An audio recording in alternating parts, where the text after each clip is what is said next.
What's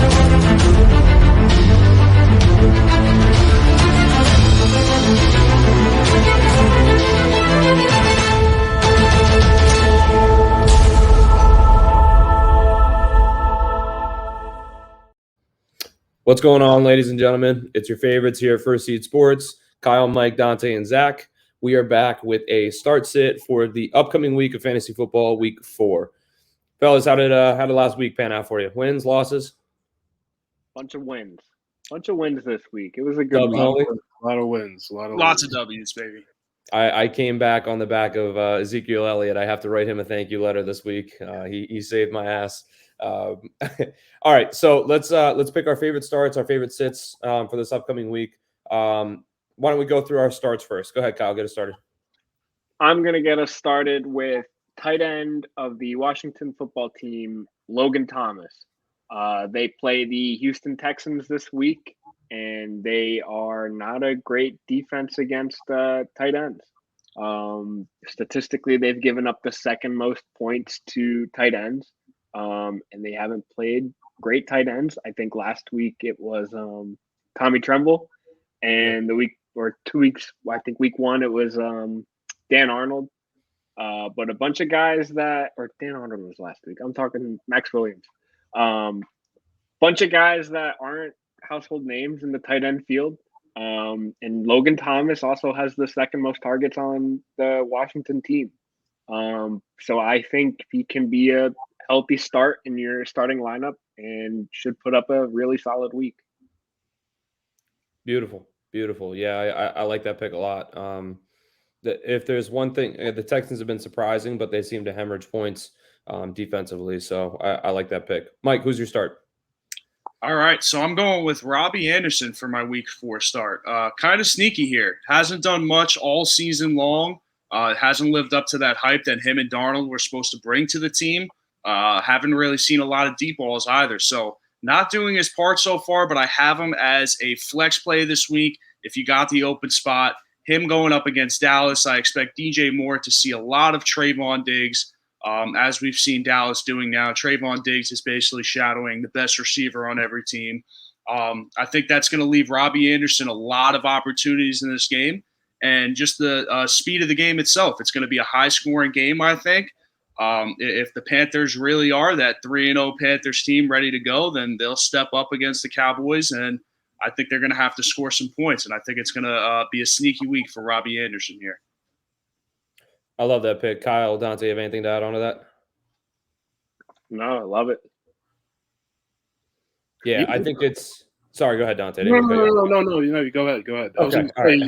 You laid out everything pretty handily with that. Agreed. Yeah, I think that it's just a matter of time until Robbie kind of gets going. I think last year wasn't a fluke, and Darnold just settling back into that offense. Now, actually, okay, I have a point now. I think the main thing is that Christian McCaffrey not being on the field is the main thing for Robbie Anderson's production. I think the fact that Christian McCaffrey could easily have over 10 targets a game siphons so much attention and takes so much attention away from Robbie Anderson, who really makes plays down the field when plays need to be active longer. Whereas with checkdowns with Christian McCaffrey, it's usually like 1-2 then go.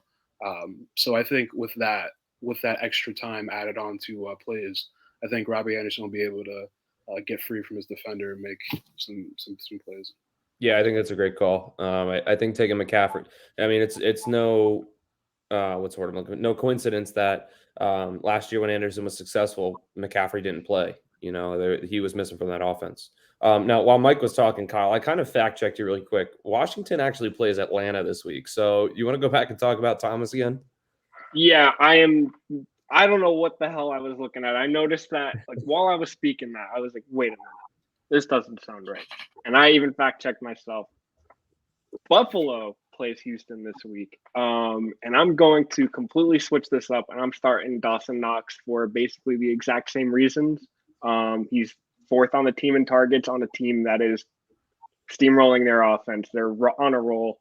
And I think Dawson Knox finds the end zone twice this week. Against this Houston team, I'm starting him instead of Logan Thomas. Beautiful. Yeah, I like that pick too.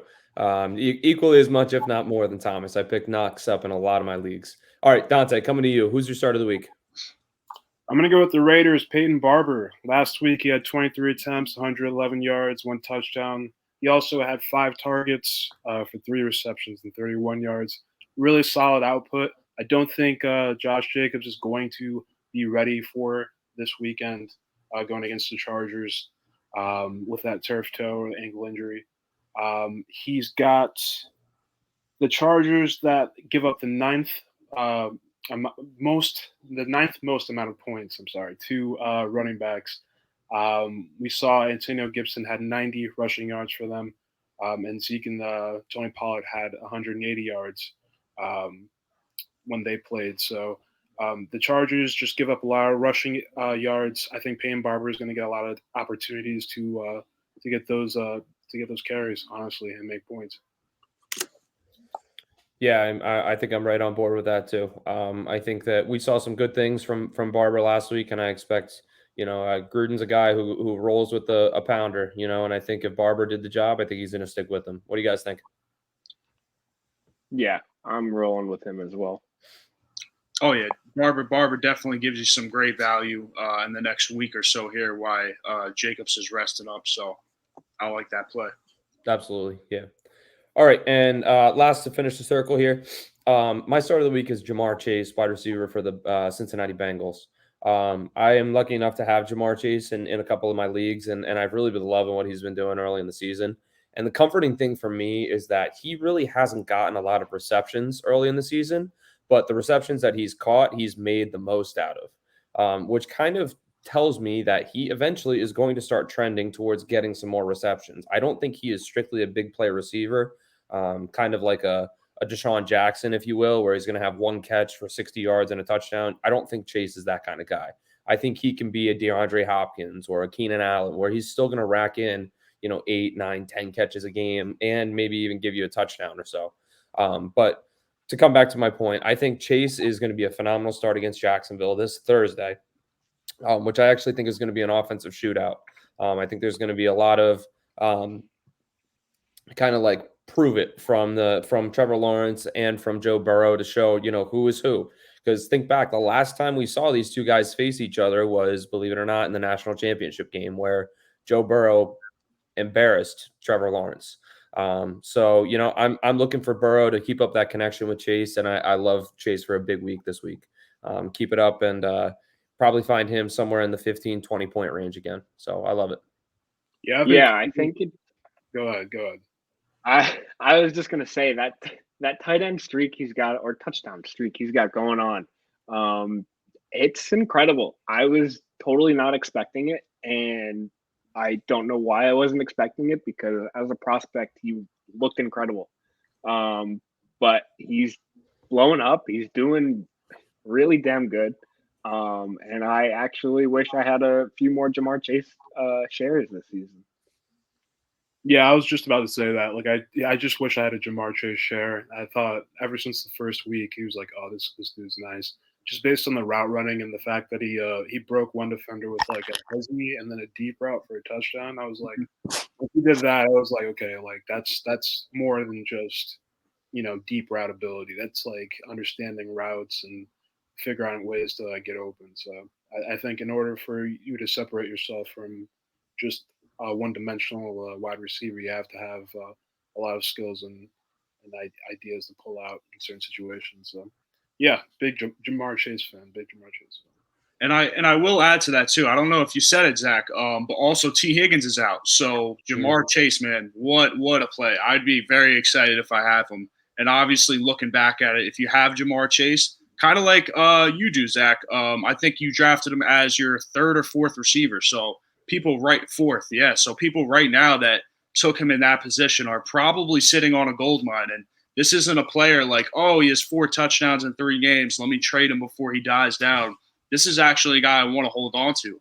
You look at last year when they brought in T. Higgins, they thought they had their guy. And even going into this season, week 1, I wrote an article about it in my breakdown. I said, watch out, because we don't know what role Chase and Boyd are going to have, because Higgins is the number 1. And it does look like Higgins is still seeing those targets. but clearly Jamar Chase is their guy. There's no question about that. So from here on out, I would say Jamar Chase is almost matchup proof that you have to play him every week right now. I wouldn't be mad at Tyler Boyd either, to be honest, just throwing him in there. Agreed. Tyler Boyd's going to get that PPR work. He's going to get 6 to 8 receptions probably, and that's you can feel pretty confident about that. Now, last thing I'll mention before we move on to our sits, it almost feels like the fantasy community as a whole kind of got catfished by Jamar Chase. It was, oh, he can't catch passes. Oh, he doesn't run good routes. They're not going to block for Burrow, but like none of that matters. It's still it's Burrow and his best friend in the backyard playing catch even on Sundays. So for them to be able to reestablish that connection they had at LSU is just it's incredible, and I hope we can see that soon from guys like Devonta Smith and Jalen Hurts as well. I think that would be key if they could sync that up, and even Tua when he gets back and Waddle. I think if we could see that chemistry, it could really start to build. So. All right, let's move on to our sits of the week. I'm not sure if we have Kyle. Kyle looks like he's frozen at the moment. So, Mike, I'm going to go ahead. We'll bypass Kyle. You go ahead and start with your sit for the week. All right, so my sit for week 4, I'm going Ryan Tannehill. Tannehill is someone I have in my own league, and I'm going to have to go ahead and start streaming QBs this week. 2 reasons. My first thing is injuries all around. A.J. Brown won't be playing, they already said. And Julio Jones is trending downwards for the game. Without those 2 weapons, playing against a bad Jets football team, I just don't see the game plan being Ryan Tannehill to go in there, throw for 300 yards and 4 touchdowns. 2 of his best weapons are missing. Actually, his offensive weapons, those are his 2 best weapons, with Henry in the backfield, obviously, as we get Kyle back here. But yeah, injuries included and just a slow game script against the Jets where they're not going to have to do much. Ryan Tannehill is on my sit of the week this week. Yeah, I like it. I'm on board with it. I quite honestly, it's news to me. I didn't know about Julio and Brown both being out. I've been sleeping on the news today, I guess. But yeah, that's huge. That just screams run heavy game script. So I love that, Mike. All right, Kyle, we got you back. Go ahead. Who's your sit of the week? Oh, well, I wanted to comment. Julio is still questionable. I've got my fingers crossed that he plays. But regardless, they're playing the Jets. They're not worrying at all. That's going to be a run-only offense this week for Tennessee. But my sit of the week is running back Damien Harris of the New England Patriots. And correctly, they play the Tampa Bay Buccaneers this week. And I think New England is just going to be playing from behind all game.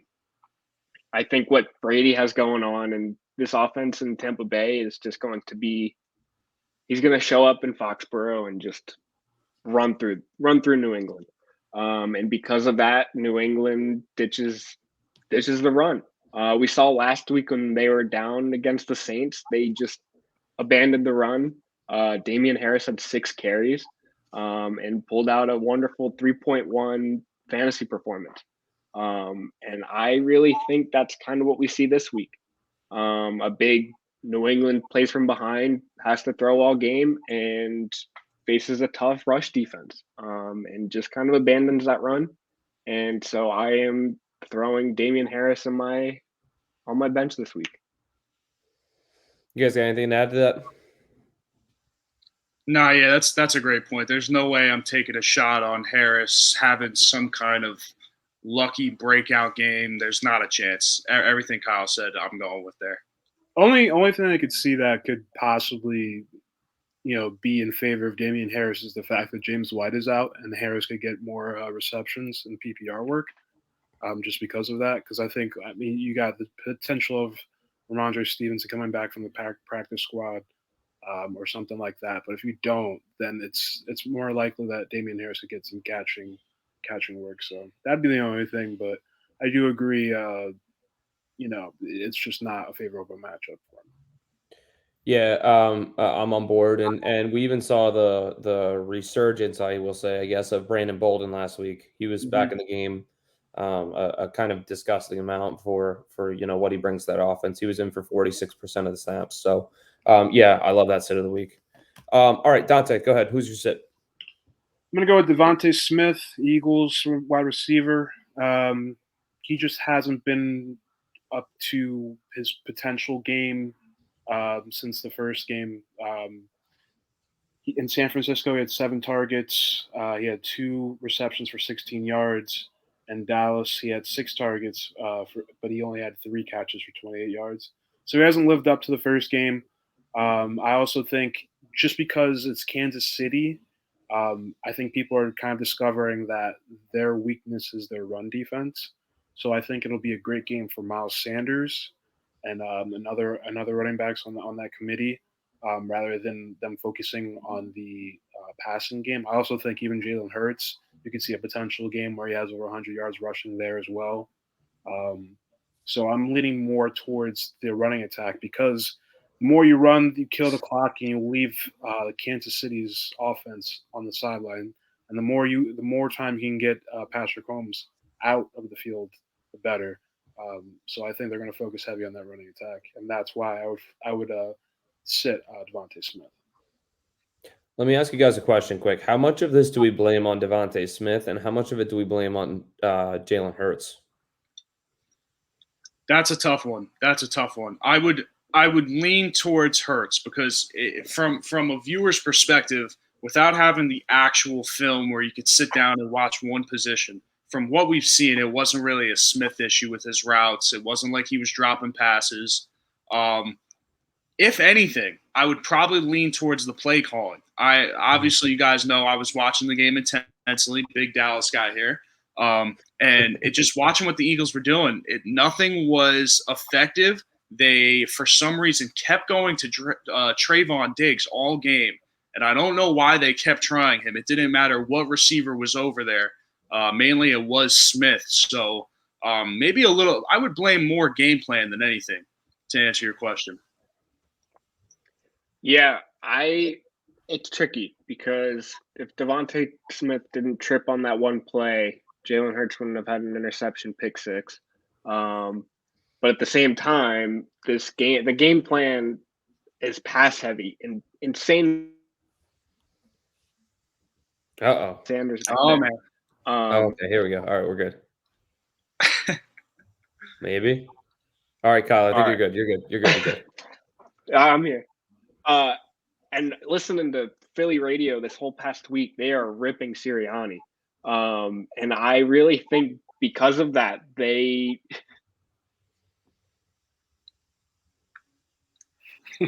this week forces them to run a lot this week. So I don't know.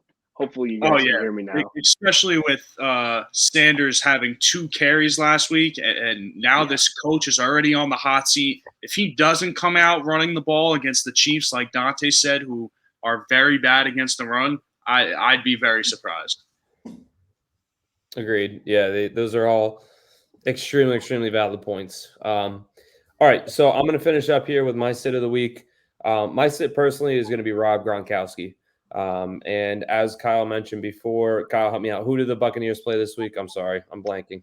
The New England Patriots. The New England Patriots. All right, beautiful. I knew that 100% because the show is going to be on Tom Brady in this game. It's all about Brady versus Belichick and all of that good stuff. And if there's one thing that Belichick is going to know what to do, it's going to be the relationship between Brady and Gronk and how to disrupt that. He knows how both of those guys work. He's had them before on his own team. And not to mention Gronk is questionable coming into this game.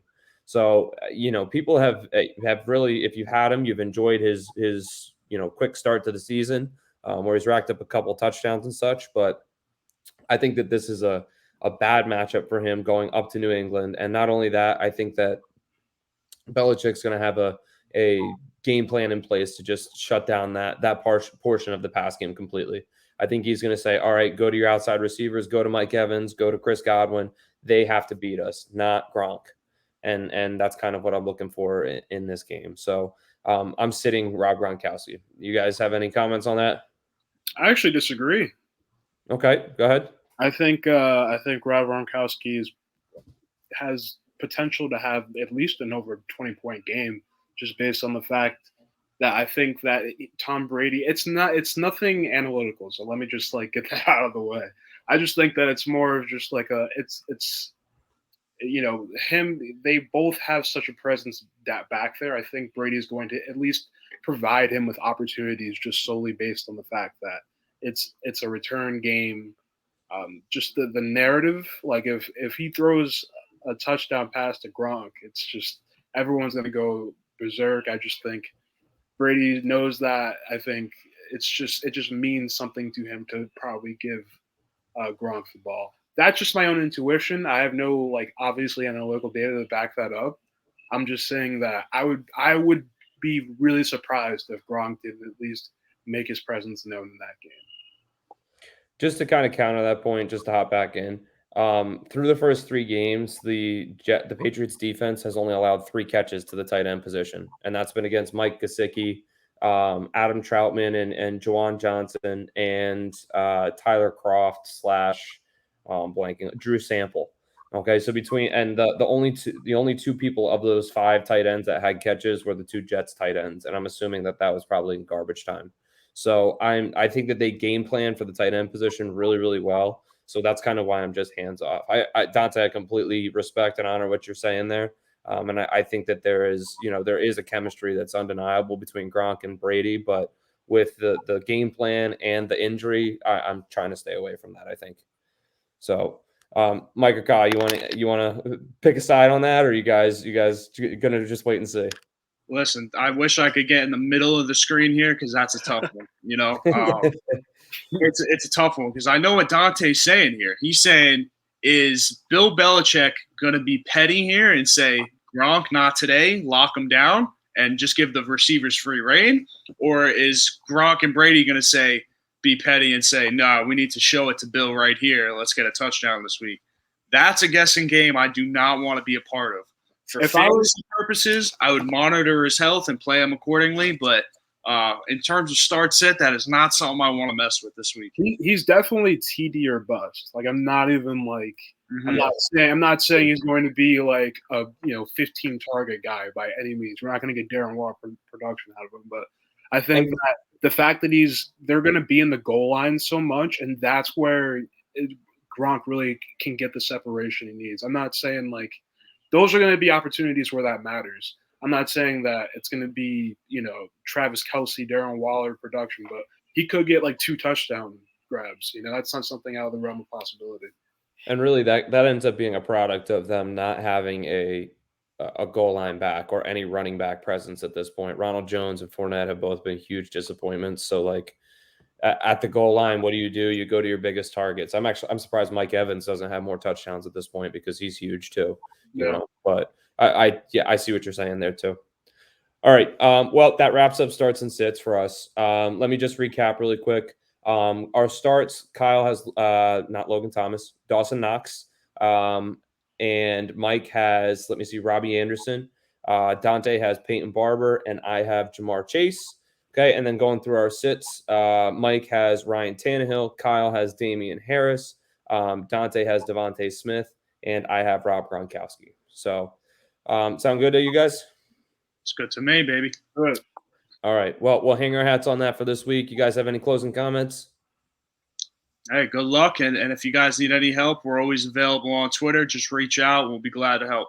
If you're using Underdog, first seed for the first time, use promo code first seed, $10. You get $25 extra on top of it. You can do with Underdog, Underdog Fantasy, you can do drafts every week. You can do a draft for even Thursday's game. Everything is randomized, and the money that you put in, you have potential to make money off out of each draft that you do. So again, for new users, Underdog Fantasy, promo code first seed, and you'll get $25. Absolutely. Man's a walking commercial. Couldn't have said it better myself. All right. On that note, we will hope to see you guys on Underdog. You guys can find us on there and track us down, and we'll gladly join a contest with you guys. But on that note, we're going to get out of here for the night. That's it for us. First Seed Sports checking out. We'll see you guys next time.